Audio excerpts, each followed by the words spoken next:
Hi అండి, good morning. ఈరోజు recipe vegetable pulao. దీనికి కావాల్సిన పదార్థాలు: క్యారెట్, పొటాటో, ఆనియన్, పచ్చిమిర్చి, టమోటా, కొత్తిమీర. మసాలా దినుసులు: బిర్యానీ ఆకు, అనాస పువ్వు, మరాఠీ మొగ్గ, ఇలాచి, చెక్క, మొగ్గ, జాజికాయ, షాజీరా. అల్లం వెల్లుల్లి పేస్ట్ 1 స్పూన్ అండి. జీడిపప్పు అండి. మసాలాలు చాలా తక్కువ ఉంటాయండి, ఎవరైనా తినచ్చు. బియ్యం నానబెట్టుకోవాలండి ఒక హాఫ్ అన్ అవర్ ముందు. పెరుగు చట్నీ కోసం పెరుగు, ఉల్లిపాయ అండి. ఈ పలావ్లోకి కాంబినేషన్ ఎగ్ ఉంటే బాగుంటుందండి, అందుకని నేను దానికోసం 4 ఎగ్స్ బాయిల్ చేస్తున్నాను.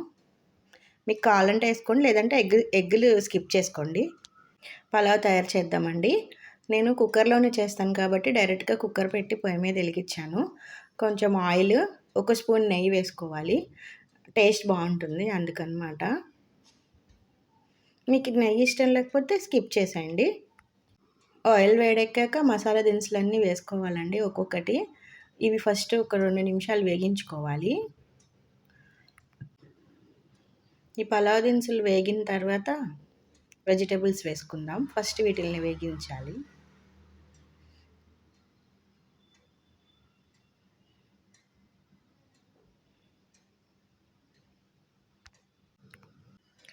వెజిటేబుల్స్ కూడా ఒక్కొక్కటి యాడ్ చేసి వేగించుకోవాలి. ఇప్పుడు ఎక్కువసేపు ఏం కాదండి, ఒక 2 మినిట్స్ అంతే.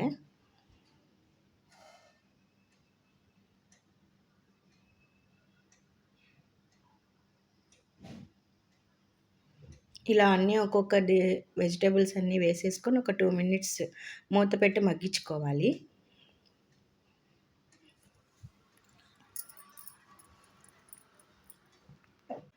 బయట తెచ్చుకునే పలావులు అంటే కొంచెం ఎక్కువ స్పైసీగా ఉంటాయి, గ్యాస్ ఫామ్ అవుతుంది. ఇలా తక్కువ మసాలా దినుసులతోటి, వెజిటేబుల్స్ తోటి వేసుకుంటే చాలా బాగుంటుంది. ఇలా మూత పెట్టి ఒక 2 మినిట్స్ వెజిటేబుల్స్ అన్నీ మగ్గించుకున్నాక ఇందాక మనం రెడీ చేసి పెట్టుకున్న అల్లం వెల్లుల్లి పేస్ట్ ఉంది కదా, దాన్ని కూడా వేసి పచ్చివాసన పోయే వరకు వేగించుకోవాలి.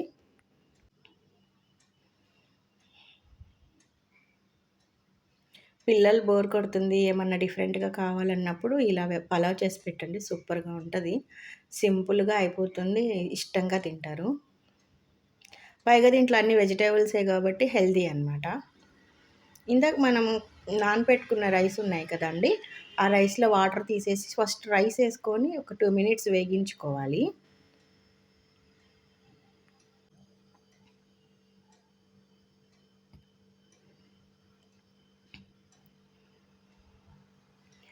ఇలా లైట్గా వేగించుకుంటే దాంట్లో ఒక కమ్మదనం వస్తుంది, అందువల్ల అనమాట.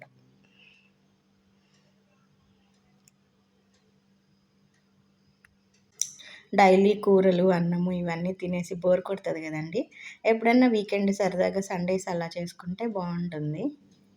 పిల్లలు కూడా ఇష్టంగా తింటారు, కొంచెం డిఫరెంట్గా ఉంటుంది కాబట్టి. 2 నిమిషాలు రైస్ బాగానే వేగాయండి, ఇంకా చాలు. ఎసరు పోసేసుకోవాలి. మీరు డైలీ పోసుకునే వాటర్ ఎంత పోసుకుంటారో అంతనే పోసుకోండి, ఎక్స్ట్రా వద్దు, తక్కువ వద్దు. ఎందుకంటే గట్టి గట్టిగా ఉంటుంది ఎసరు తక్కువ పోస్తే. వెజిటేబుల్స్ ఉన్నాయి కదా అని తక్కువ పోయొద్దు, ఎక్కువ పోయొద్దు. ఇలా ఎసరు మరిగే టైంలో ఫుడ్ కలర్ కూడా వేసుకోవచ్చండి, కానీ ఫుడ్ కలర్ హెల్దీ కాదు కాబట్టి నేను వేయట్లేదు.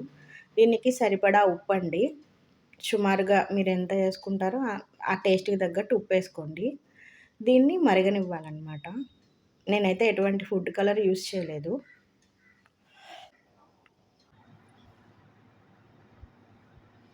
ఎసరు మరిగిందండి, దీనికి ఇప్పుడు మూత పెట్టుకొని నార్మల్గా ఎప్పుడు ఎన్ని రైస్కి ఎన్ని విజిల్స్ రప్పిస్తారు, నేనైతే 4 రప్పించుకుంటాను. కొంచెం కొత్తిమీర వేసి మూత పెట్టుకోవాలండి. ఈ ఎసట్లో ఉప్పు సరిపోయిందో లేదో ఇప్పుడే చూసుకోండి, బాగుంటుంది. తర్వాత కలిపితే టేస్ట్ బాగోదు. ఉప్పు ఎప్పుడైనా ఎసట్లోనే ఉప్పు చూసుకోవాలి. కుక్కర్ మూత పెట్టేటప్పుడు విజిల్ తీసేసి పెట్టాలండి, ఎందుకంటే ప్రెషర్ వస్తుంది కదా, మూత టైట్ అయిపోతుంది. సో విజిల్ తీసేసి మూత పెట్టాక తర్వాత విజిల్ పెట్టాలి. మా కుక్కర్లో 4 విజిల్స్ అండి. మీకు ఎన్ని అలవాటు ఉంటే మీరు అన్ని. నేనైతే 4 రప్పించుకుంటాను. అంతే అండి. విజిల్స్ వచ్చేస్తే ఇంకా పలావ్ రెడీ అయినట్టేను. తర్వాత దీనికి ఇంకా కావాల్సిన ప్రిపరేషన్స్ చేద్దాం. జీడిపప్పు ఇందాక సపరేట్గా వేగించుకుందామని పెట్టాను కదా, అవి వేగించుకొని పక్కన పెట్టుకుందాం. జీడిపప్పు దాంట్లోనే వేగించేస్తే ఎసట్లో ఉడికి అంత క్రిస్పీనెస్ పోయిద్ది. అందుకని నేను సపరేట్గా వేగిస్తాను అనమాట. జీడిపప్పు వేగాయండి, బౌల్లోకి తీసి పెట్టుకున్నాను. ఇందాక బాయిల్ చేస్తాను కదా ఎగ్స్, అవి ఇప్పుడు ఇలా తొక్క తీసుకొని ఘాట్లు పెట్టుకొని రెడీగా పెట్టుకోవాలి. ఉట్టి ఎగ్గులు తినేదానికంటే దీనికి కొంచెం ఉప్పు, కారము, పసుపు వేసి వేగిస్తే బాగుంటుందండి. ఉట్టి ఎగ్ అంత బాగోదు. ఇలా ఉప్పు, కారం, పసుపు సమానంగా తీసుకోవాలి. అవి కొంచెం సేపు ఉప్పు, కారం వేగినాక ఈ ఘాటు పెట్టుకున్న కోడిగుడ్లు కూడా వేసి ఒక 2 మినిట్స్ వేగించుకోవాలి. ఇలా వేగించుకోవటం వల్ల ఉప్పు, కారం బాగా పట్టి పచ్చిదనం పోయి ఇదొక స్పైసీనెస్ ఉంటుందండి. ఎగ్ బాగుంటుంది ఉట్టి ఎగ్ తినేదానికన్నా. ఒకసారి ట్రై చేయండి మీరు కూడా.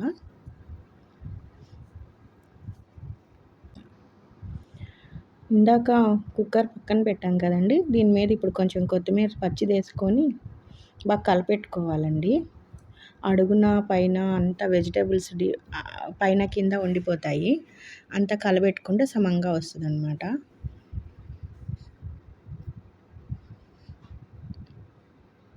చూడండి ఎంత చక్కగా పొడి పొడిలాడుతా నీట్గా వచ్చిందో పలావు. ఇప్పుడు రైతా తయారు చేస్తున్నానండి. రైతా కోసం పచ్చిమిర్చి, క్యారెట్, కొత్తిమీర, ఆనియన్ కట్ చేసి పెట్టాను. కొంచెం సాల్ట్. నాది పెరుగు పచ్చడి రీల్లో ఏంటి పెరుగు చట్నీ చేయలేదు, ఊరికే చూపిస్తుంది అని చాలామంది ఫీల్ అయ్యారు. సో వాళ్ళందరి కోసం ఈరోజు చేస్తున్నాను అనమాట పెరుగు చట్నీ. కొంచెం సాల్ట్, వెజిటేబుల్స్ కూడా యాడ్, ఆనియన్స్, పచ్చిమిర్చి, కొంచెం క్యారెట్ తురుముకోవాలి, బాగుంటుంది చూస్తానికి రెడ్గా. కొత్తిమీర అండి, ఇంకా అంతే కలుపుకోవటం. బాగా కలపాలండి పెరుగంతా. ఫస్ట్ పెరుగు చిలుకుతారండి చాలామంది కవ్వంతో. నాకు అలా ఇష్టం ఉండదు, స్పూన్తోనే బాగా స్మాష్ చేస్తానన్నమాట. అంతే అండి, పలావ్ రెడీ. సర్వింగ్ బౌల్లోకి తీసుకుందాం.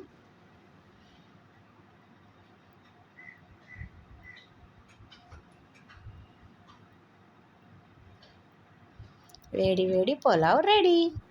మీరు కూడా ట్రై చేయండి. ఎలా ఉందో నాకు కామెంట్ చేసి చెప్పండి. మీరు కూడా చేసుకున్నాక ఇలా రైతాతో డెకరేట్ చేసుకుంటే చాలా బాగుంటుంది. ఇందాక జీడిపప్పు పెట్టుకున్నాం కదా, గార్నిష్ చేసుకొని.